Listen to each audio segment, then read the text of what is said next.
ఏపీలో అధికార తెలుగుదేశంలో ఎమ్మెల్సీ అభ్యర్థుల ఎంపిక దాదాపు కొలిక్కి వచ్చింది. మొత్తం 18 స్థానాల్లో 15కు తగ్గకుండా గెలుపు సాధించేలా చంద్రబాబు ప్రణాళికలు రచించారు. తెలుగుదేశం జాతీయ ప్రధాన కార్యదర్శి లోకేష్ ను మంత్రివర్గంలోకి తీసుకుంటున్నందున సమీకరణాలను దృష్టిలో పెట్టుకుని ఎంపిక చేశారు. ఆదివారం జరిగే పార్టీ పాలిట్ బ్యూరో సమావేశంలో అభ్యర్థులను ప్రకటించనున్నారు.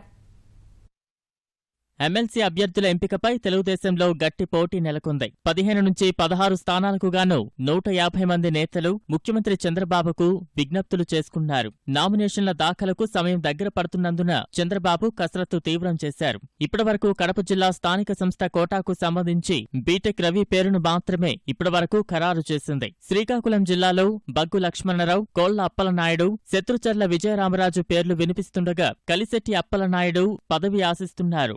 తూర్పుగోదావరి జిల్లాలో చిక్కాల రామచంద్రరావు పేరు పరిశీలిస్తుండగా చైతన్యరాజు ఆశావాహుల్లో ఉన్నారు. పశ్చిమ గోదావరి జిల్లాలో ఒక స్థానంలో మంతెన సత్యనారాయణరాజుకు అభ్యర్థిత్వం దక్కవచ్చని భావిస్తున్నారు. మరో స్థానానికి సిట్టింగ్ ఎమ్మెల్సీ అంగర రామ్మోహనరావు, అంబికా కృష్ణ పేర్లు పరిశీలిస్తున్నారు. నెల్లూరు జిల్లాలో ఎమ్మెల్సీ వాకాటి నారాయణరెడ్డి, మాజీ మంత్రి ఆదాల ప్రభాకర్ రెడ్డి, ఆనం సోదరుల్లో ఒకరికి అవకాశం దక్కవచ్చని తెలుస్తోంది. చిత్తూరు జిల్లాలో దొరబాబు పేరు పరిశీలనలో ఉండగా మాజీ ఎమ్మెల్సీ హేమలత ఆశావాహుల్లో ఉన్నారు.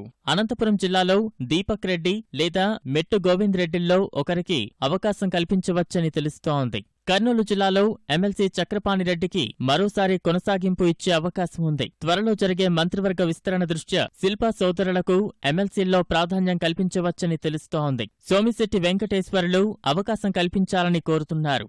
విజయనగరం జిల్లా నుంచి తెలుగు మహిళా అధ్యక్షురాలు శోభా హైమావతి, గద్దె బాబురావు, విశాఖ జిల్లా నుంచి మాడుగుల నియోజకవర్గ ఇన్ఛార్జ్ రామానాయుడు ఎమ్మెల్సీ పదవి ఆశిస్తున్నారు. కృష్ణా నుంచి జిల్లా పార్టీ అధ్యక్షుడు బచ్చుల అర్జునుడితో పాటు రాష్ట్ర పార్టీ కార్యదర్శి గొట్టిపాటి రామకృష్ణ, వెలగపూడి శంకర్బాబు పదవి ఆశిస్తున్నారు. గుంటూరు జిల్లా నుంచి మాజీ మంత్రి పుష్పరాజ్తో పాటు దాసరి రాజా మాస్టర్, చందు సాంబశివరావు గట్టిగా పోటీ పడుతున్నారు. ప్రకాశం జిల్లాలో కరణం బలరాం పేరు ప్రముఖంగా వినిపిస్తుండగా దివి శివరాం, లంకా దినకర్ అభ్యర్థిత్వం కోసం ప్రయత్నాలు చేస్తున్నారు. గతంలో అవకాశం దక్కని గోనుగుంట్ల కోటేశ్వరరావు, జూపూడి ప్రభాకర్ ఈసారి మళ్లీ ప్రయత్నిస్తున్నారు.